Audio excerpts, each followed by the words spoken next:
Welcome, Dr. James Beckett, Sports Card Insights here with Rich Klein. We're going to talk about TCMA, how we saw it from the point of view of collectors and dealers back in the day. So thanks sponsors, Beckett Media, Beckett Grading, Beckett Authentication, ComC.com, Burbank Sports Cards, Mike Stadium Sports Cards, Heritage Auctions, Huggins & Scott Auctions, Topps, Upper Deck, and Panini. So TCMA, the Card Memorabilia Associates. But remember, it's known not as Tom Collier and Aaronstein.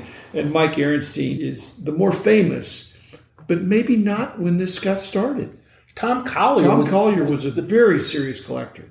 And Tom Reed would go a couple times a year to visit him to buy all sorts of stuff from him. I think they had similar collecting interests. They did. Because very eclectic. I knew Tom Collier not well, but I was around him some in the early days. I always look forward when Tom said he's from Maryland, I think. Yes. Yeah. When Tom said he was going to visit Tom, I was like, okay, I'll be in your store in 2 weeks. Just save me stuff to buy, because it was always interesting. Okay, but maybe Mike Aaronstein was the more entrepreneurial. Perhaps. I think he was a lot more entrepreneurial. And they started, maybe not as TCMA, but they actually started in the late 60s as like SCFC, Sports Cards for Collectors. Good point. And then they merged and became TCMA. Then it became the Card Memorabilia. When Collier sold out for the umpteenth time, finally, okay, that's it. But I'm fascinated by TCMA because I don't think, even though it's the 70s, I don't even think they kept a really good catalog of what they had. And so I don't think... They were just doing the sets. They were just doing the sets. And getting them out there. And yeah. So I'm fascinated because I'm going to use the word goal, and that's not the right word, but one of my goals at ComC is anytime I have a chance to look at TCMA sets, I'm going to do it. And one of the things that fascinates me is the last year or two, they had gotten an MLB license, finally. Obviously, when they began, there were no such things. And I'm fascinated by how many cards have the license. Are you talking about the late 70s? I'm talking about the 80s. Okay. They have cards into the late 80s, like 87, 88. Oh, okay. And those last year or two, and they reprinted some cards with the logo. And there was some set I found that every card, it was maybe a Yankees All-Star set. Every card had the MLB logo in it. So I actually moved and created a parallel set that said MLB logo. I'm fascinated by what they chose and why they chose certain cards to be reprinted, so to speak, with the logo. And it's just one of the many mysteries of TCMA. I don't think it was a big operation. It wasn't, obviously. I don't know if there was a lot of proofreading, but in Mike and Tom, both those guys were serious baseball fans. We talked about proofreading and copy editing and all that stuff. I'm imagining that they did all this. And if they did get help, it'd be from another serious baseball fan. So you get it out and you print up the sheets, you cut them up, and none of their distribution was retail, to my knowledge. It was all kind through the hobby. Kind of retail, because they did the newsletter with the items they had for sale. It was through the hobby, but anybody could direct to consumer. They maybe sent some to the dealers of the day, which there weren't very many of those anyway. So there can't be very many of any of these sets. When we think about it, when we apply today's technology and think they could just keep the original negatives and go back and print some more 10 or 15 or 20 or 50 years later. They didn't do that.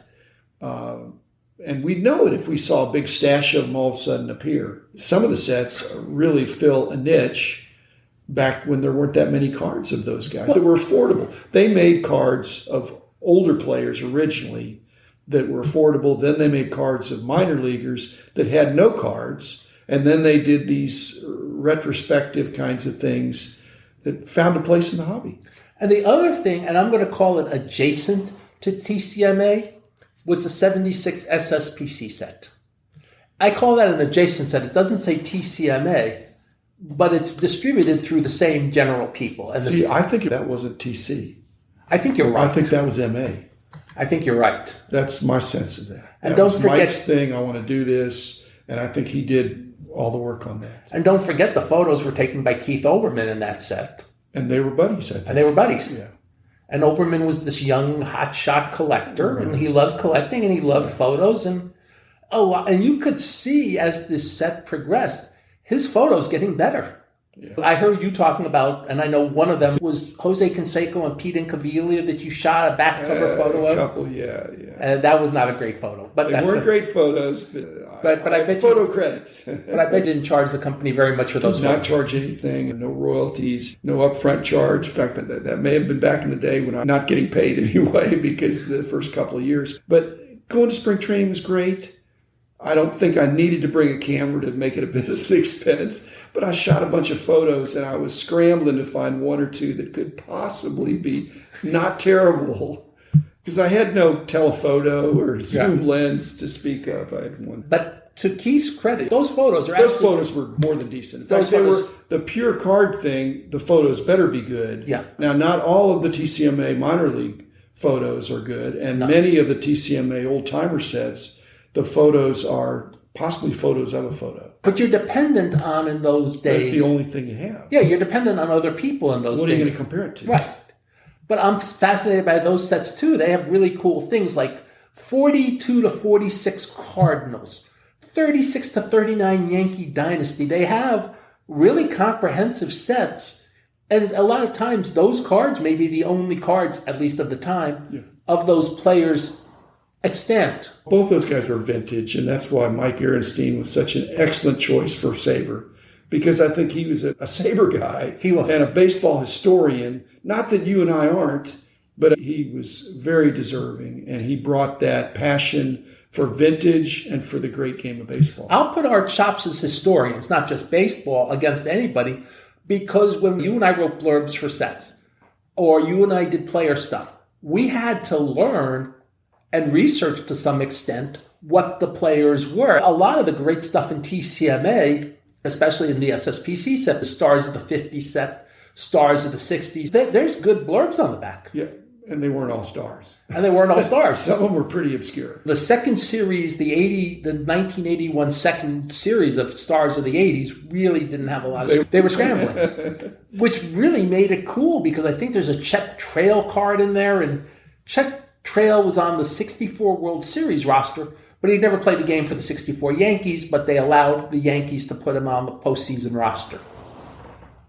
TCMA,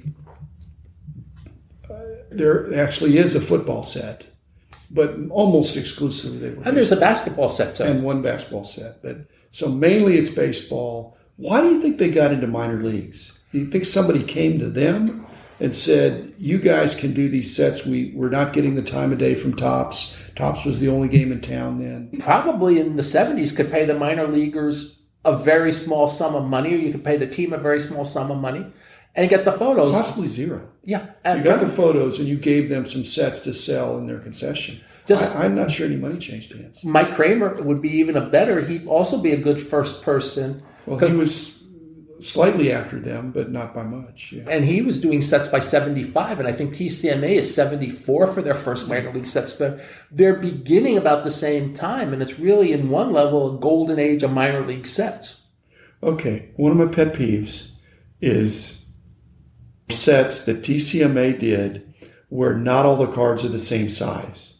Instead of 2.5 by 3.5, one or two of the cards would be 3.5 by 5. It'd be like a double-sized card because it'd be the team picture. And they didn't cut it in half. They didn't want us to cut it in half. How do you mail that? How do you store that? But you remember what I'm saying? I know exactly. I guess today you just put it in the padded envelope and hope for the best. Well, I don't know, but it's grading. It's bad. Bigger cards are not necessarily better. I guess they never have been. But for whatever reason, they thought, this is the way to represent that. You're right. That's something I don't always think about, but it's bizarre, but true. I see why that's a pet peeve, because you're dealing with 24 cards of players. They're all 2.5 by 3.5, and then you have the team card. We'll call it 3 by 5. And it's like, why are you doing this? When you think about TCMA cards, you think there's lower production values. And they're probably, in most of them, it's not even original photography in some cases. But the cardstock they used wasn't super white in some of those early ones, but it wasn't super thin either. When you think of the 81 Donruss, which I think Mike also had a hand in, that was very thin stock. It was a white kind of a stock, but it was very thin. These minor league sets in the 70s were gray stock, but they felt like a card. That's to their credit. There's some set in the COMC database, and I want to say it's one of the Cardinal sets or one of the Yankee sets, where we have 4 different variations between white back and gray back. And cream back, yeah. And then what's the lettering on the back, if it's black or blue. With or without the logo or something. Without the logo, I just do as a variation, unless the whole set is that way. Those just become variations. When I did the Almanac 2, I always wanted to get more TCMA sets in there just because I wanted to finish cataloging them. I'm a completist too. So how do you think that happened? Here's how I think it happened. I'll just preempt. I think that when you have these sets that have different kinds of cardstock, I think they're printing to demand. And so they're sitting there, or their printer has the negatives, or the printing form is all set up, and they get an order for so many sets, and they run it on the stock that they have. And whether that's cream or white, they're not that particular. And then at a later date, somebody says, I need another 100 sets. They do those. It's not hard to print cards. People have gotten used to this idea that it's hard to print and cut cards. It is if there's autographs or jersey swatches and things like that. But if it's just ink on paper and then cutting according to the registration, that's not impossible. Let me remind you, though, today, Topps Now and Panini Instant, they're done at the corporate office. Sometimes they're autographs. So, yeah, sometimes you do have to stick the autograph, or every once in a while there's a relic. But if you're just doing the card, all you do is printing it. Yeah. But they're making cards. The day after Aaron Judge hit 60 homers, there was the email from Topps in my inbox. Topps Now, Aaron Judge 60. Mark Zenkovich talks about the collector kits from 1987, around 1987. That's what I was talking about with the Major League logos on the back. I'm convinced the cards with the MLB PA logo or the MLB logo on the back were reprinted for those kits. And there are some cool cards in there. There's the 81 Sandy Koufax minor league coach card. As I said, I'm using the term adjacent. There's also, at the same time frame, the second run of the Baseball Immortals sets. And I'm convinced, and I could be wrong, those are also, at the very least, TCMA adjacent if they're not TCMA. Related in some way. And what about all the reprints that they did? And again, I'm sure there was no permission granted.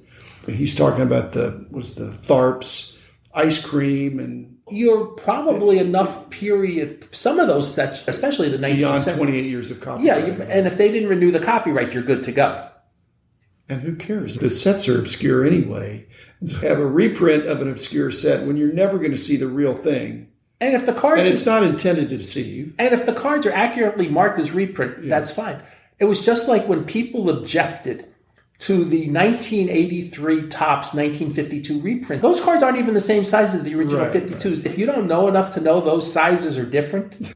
What happened to TCMA in the end? I think they just... Because Tom Collier was long gone. I think they just said enough and went on with their lives. They had more competition. There may have been more pressure on them to get certain permissions. I remember, as I'm talking about the licensing, they may have realized that, wait a second, this may not work with all this money. If they got to pay. A lot of these licensing places want a guarantee. Yeah. And I don't think any of the TCMA sets had wide, broad, huge distribution. Even these collector kits. The one that was intended was the 76 SSPC set. But they got sued about the set, and they did not win in court. They were allowed to disperse what they had, which was reasonable. And I love that set. That's a beautiful set. It gets no respect. Was that a 75 set or a 76 set? It's released in 76, but they called it 75. And maybe they were trying to release it late in the 75 year, but because of all the court things, it doesn't come out till 76. It comes out like March of 76, if I remember. And people think that's not a big deal. But if it's a 75, there's a whole bunch of rookie cards in there that would just drive that set. Now, again, that wasn't a thing back in the mid-70s. You would have George Brett and Robin Round. And then you'd have a pre-rookie card, Dennis Eckersley. Good point, because he did first Topps card. That is a 76. You'd have a pre-rookie card. Yeah. Thanks, Mark Zenkovich, for your question about TCMA and wanting Rich and I to riff about it. Thanks, Rich. Thanks, everybody. Be back again tomorrow.